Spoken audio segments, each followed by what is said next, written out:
Okay guys, welcome back na naman sa aking YouTube channel, no? So, nakapaldo ba kayo kahapon sa World Dungeon? Syempre nakakuha tayo ng dalawang higher seal. Ayan yung video guys.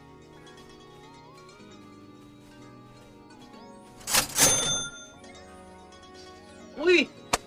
Uy! Nakakuha nga ako! Nakakuha ako! Nakakuha ako! Uy! Dalawa! Dalawa ba yun? Parang dalawa magkasunod. Dalawa magkasunod. Ay, kala ko dalawa. Uy, dalawa magkasunod nga! Gagi! dalawa magkasunod! Okay, so makikita nyo nakakuha tayo ng dalawang higher seal. So ngayon, ibebenta ko na ba agad siya? Syempre hindi na muna guys, kasi pag-uusapan nga natin dito sa video na to yung regarding sa Port Glass Advance. So magkano ba ang token ngayon? Nasa 1.9 yan guys. Nasa 2.56 ano siya, Crow, or katumbas ng 1.9 USD. So, ibig sabihin, nasa around 100 to 105 pesos siya mga bossing. So, malaking bagay yun. Dalawa yung napulot natin kahapon. So, matik, meron ng 200 PHP.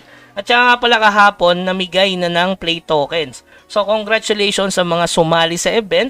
So, ibig sabihin, kung hindi ka sumali, hindi ka mananalo. So, sino ba yung mga nanalo? Syempre, yung nakapanood ng ating content at sumali sila mas early. So, random lang naman yun guys, no? Around 80 lang yung mananalo. Sana isa kayo sa mga nanalo ng play tokens. Pa-comment na lang dyan sa baba. Around 0.6 kasi siya na crow eh. So, ibig sabihin, nasa 200 to 300 pesos siya. So, matik, paldo pa rin, di ba? Kahapon yan, guys, namigay sila. Ito yung magiging letter niyan sa Wemix Play nyo.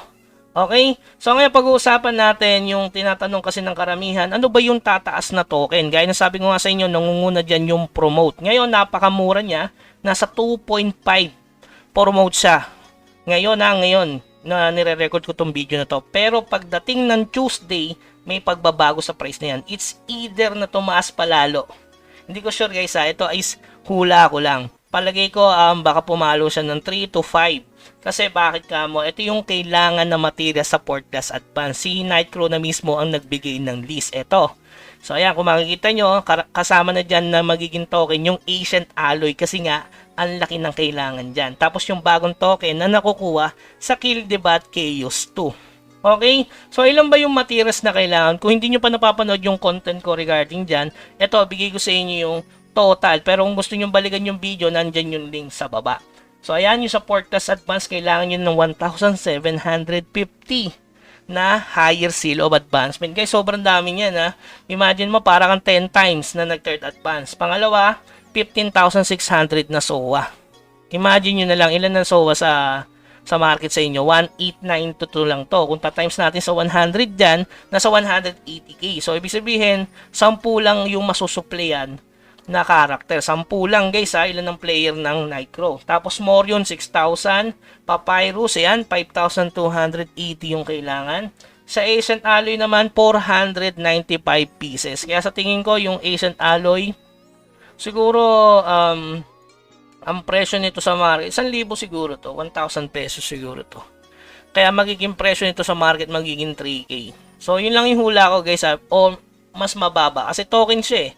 So, kailangan ng 495. Grabe naman kapag 1,000 isa yan. Halos kalahating million yun, di ba?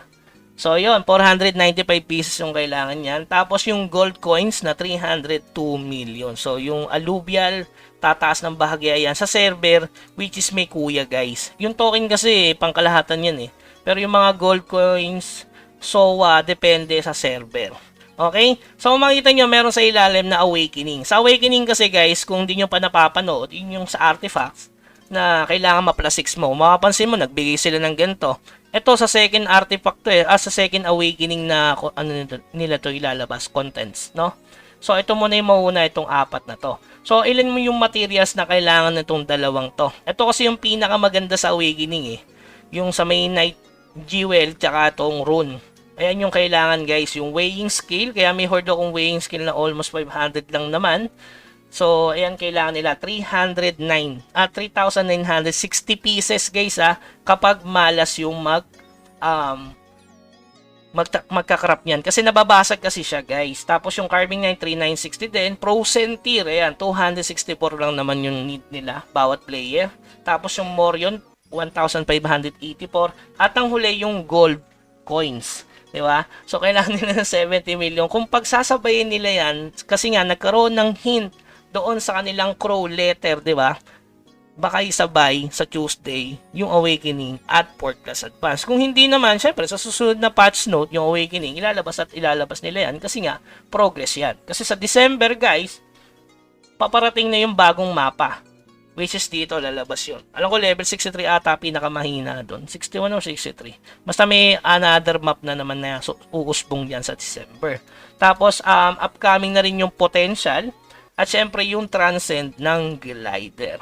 Okay? So, yan lang yung natin update ngayon. Kasi wala ako mamaya, wala akong live. So, yan muna, nag-iwan muna ako ng mga palduhang item na pwede mong i-hoard or hindi, bahala ka kung ano trip mo. Basta sa akin, nakapag-hoard na ako ng mga ilan dyan. Pero hindi kasi ako pwede magsabi na, oy, nakapag-hoard na ako ng 100 Morion na token. Guys, sa token, pwede kasing token na lang yung i-hoard mo eh. Or pwede ka naman mag-token ng, yan, katulad yan, ng weighing scale para magka-dias ka in-game. Kasi marami nag-aas eh.